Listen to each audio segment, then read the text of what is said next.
Bringing it to the latest on your forecast with Trent in just a moment, but first let's get out to John Rudder.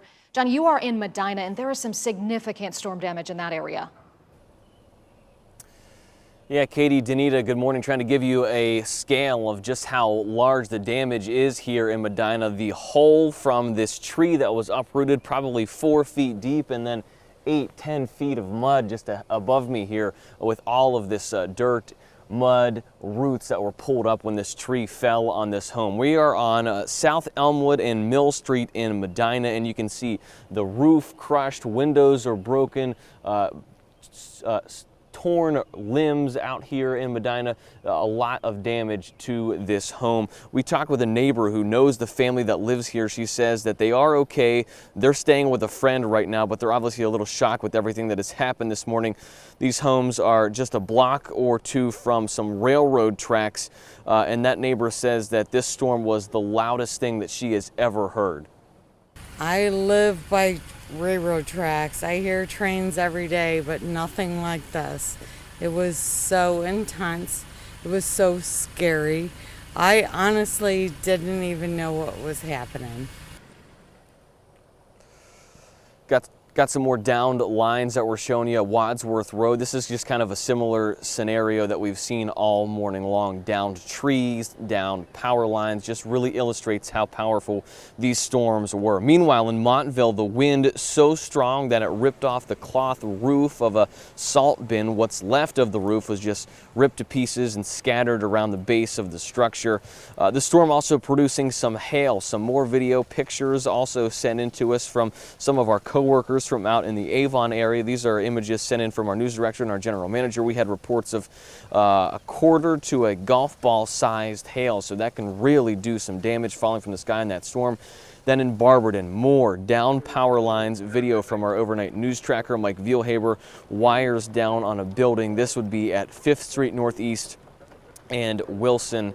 And then we were talking about hail in the Avon area. Brunswick also saw their fair share of hail, so just a lot of damage, a lot of damage that folks are waking up with this morning. Again, hail, we've got down trees here in the Medina County area. Again, we are on South Elmwood and Mill Street, and you can just see that the branches are ripped here. The damage to this home. We're going to keep you up to date with everything that we've got out here, but Trent, just trying to illustrate to our viewers the damage that we've got here. I'm about 6 feet tall. This is what, 8-10 feet above me. Powerful winds that would have brought this tree down. Yeah, I mean that's massive. What'd you say? 6 feet tall? 185, 190? About. That's being generous. Huge tree though, huge tree though. And all joking aside, hopefully everybody can clean things up and get to work today, because it's going to be a good day to get that cleanup going in here. We are clearing things out, we are drying things out, we are calming things down, and things are actually going to shape up pretty good throughout the day today. I want to show you really quickly our radar from overnight last night. This is what John was talking about with the hail, with the wind, with the amount of rain and everything. That's that squall line that sank south off the lake over essentially through all of northern Ohio.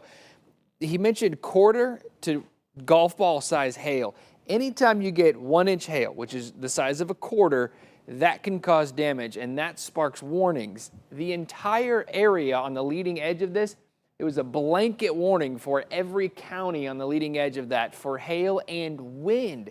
Wind gusts, some of the reports were well over 60 miles per hour. That's why we've got trees down widespread, and that's why there's just so much cleanup that's going to need to be taking place today. We've got a good day for it. We've got some good weather that'll roll through here today, and that's going to help things out eventually. I've got some fog early because we have cleared it out and calmed it down a bit, so there's still some moisture around. There's some cooler air settling in here, and it's creating some of that fog, but things will clear out and we will see some sunshine throughout the day today. We're back up into the low 60s before our next round of thunderstorms. And do not forget, download our apps at nighttime. It is crucial that you have our apps and you have your devices charged up. You can download the News 5 app in your App Store and the Google Play